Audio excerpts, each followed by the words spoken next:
All right, everybody, what is going on? Good afternoon. We've got some more safeties to talk about here. Still in like that day three, third round kind of area. So, some pretty good players here. Let's go ahead and get into it, starting with Zakee Wheatley of the Penn State Nittany Lions. So, 24 years old already, already a little bit of an older prospect, admittedly, but he has an interesting build. Like, if you take a look at these measurements, very tall for a safety, not heavy, so he's lanky, and he's kind of got short arms, so you can't really call him like long. If he was tall and had long arms, you'd call him long, but I don't know. The 31-inch arms, little bit of disappointment. Hands fairly big, I guess. Big boards, mostly third round, little bit leaking into the fourth. The aggregate has him as a third round pick. Pretty good production the last couple of years. Diminished a little bit last season. I think he missed some time with injuries, but the thing that really stands out here is that he did play a lot, and he was targeted 10 times in coverage the whole season. Now, that's not as impressive as it would have been if he was a corner, but as a safety, it's still really good. Teams did not want to throw the ball his way. And you can see the big improvements he made over what he was targeted at the previous year, which was still pretty good.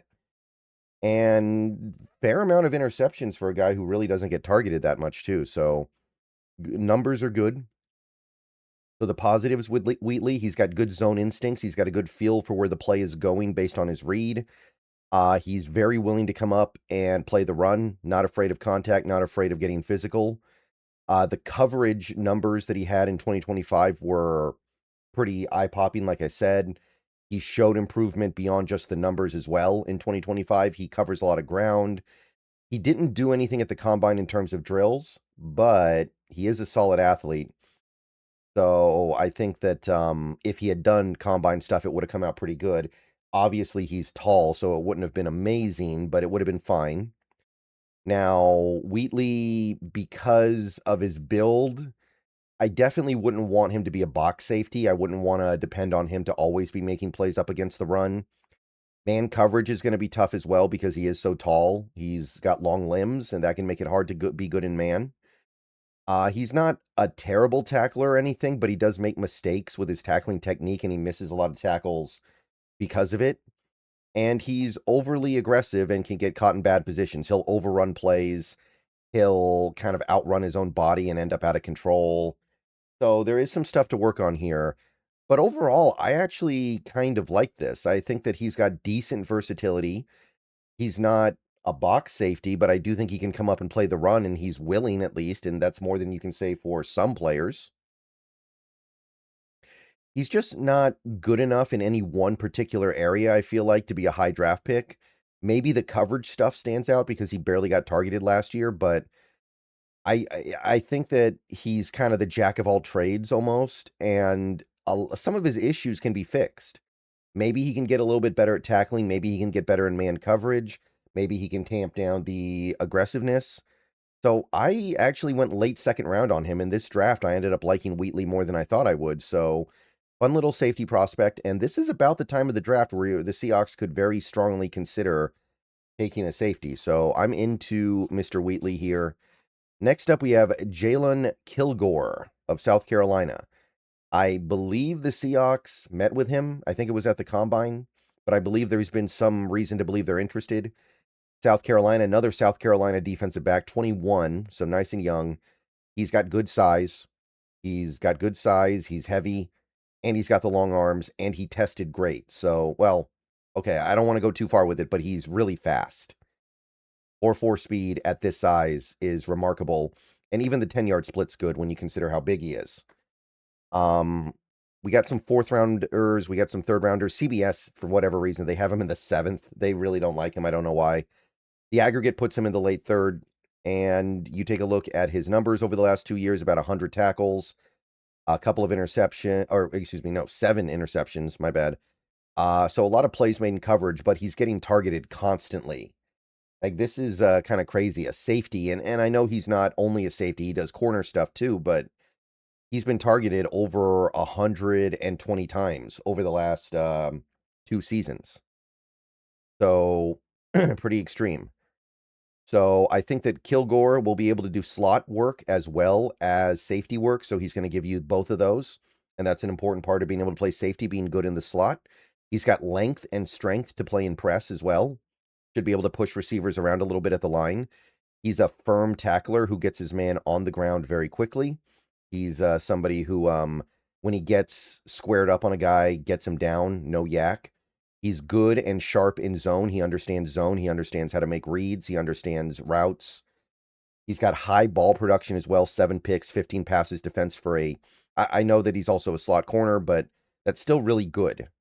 And I think he's going to be really great in the box overall. I think Kilgore is a guy, the closer you can have him to the line of scrimmage, the better. Now, I'm not a huge fan of what he'll probably be able to do as like a deep safety. I don't know about the robber role. That's a little bit harder to know. But I wouldn't call him ubiquitous as a safety. I think that there are some limitations on his ability to cover downfield. And he doesn't play like a 4-4 guy to me. Now, what that tells you is he has potential to maybe improve in that area, but I don't think he looks like a 4-4 guy on the field. He misses a few tackles. Sometimes he just whiffs. May have issues against skilled route runners. His movement skills are not necessarily the greatest. And the fact that he's been targeted so much over the last 2 seasons, that's at least notable. I don't think we've ever done any player that I can recall at any position getting targeted at this high of a rate over 2 seasons. So, interesting collection here. There's some good stuff, there's some bad stuff. I just don't think he's really what we're looking for here because he's likely going to be limited in coverage. And while he's a firm tackler when he squares up, the fact that he's not a great tackler yet is a little bit concerning. I think that's an issue. I think that's a problem. So I think he's worth it in the 3rd round.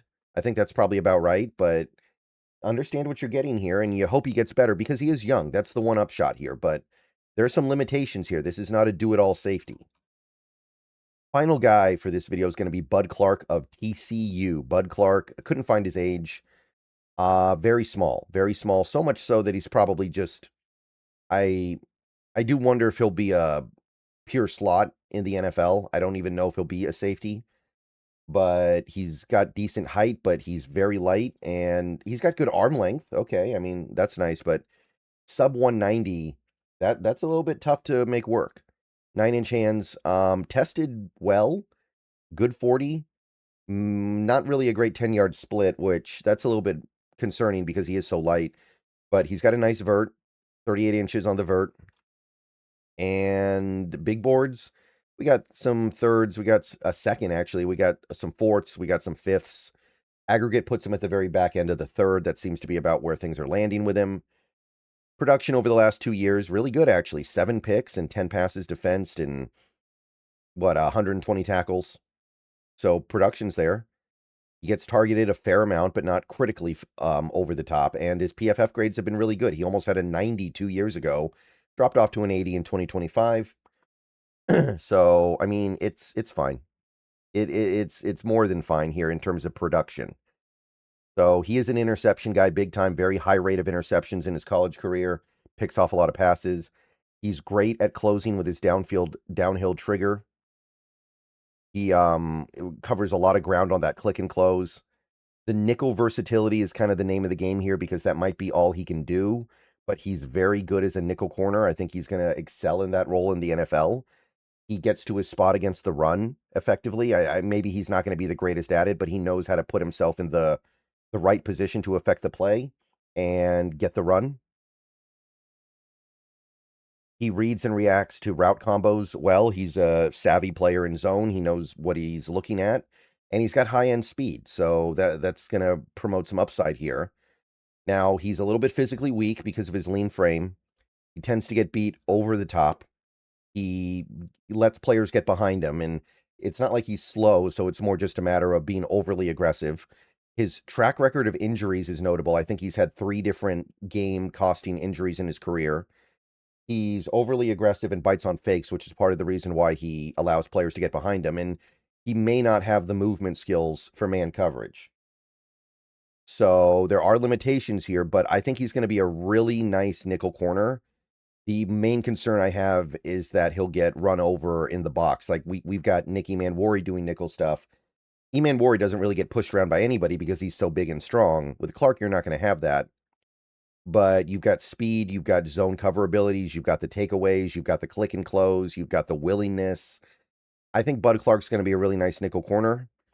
There's a lot he can bring. So late second rounder here. I think you are getting somebody who has a chance to be okay at safety, even though he's light. And then you're getting the slot corner consideration. All right.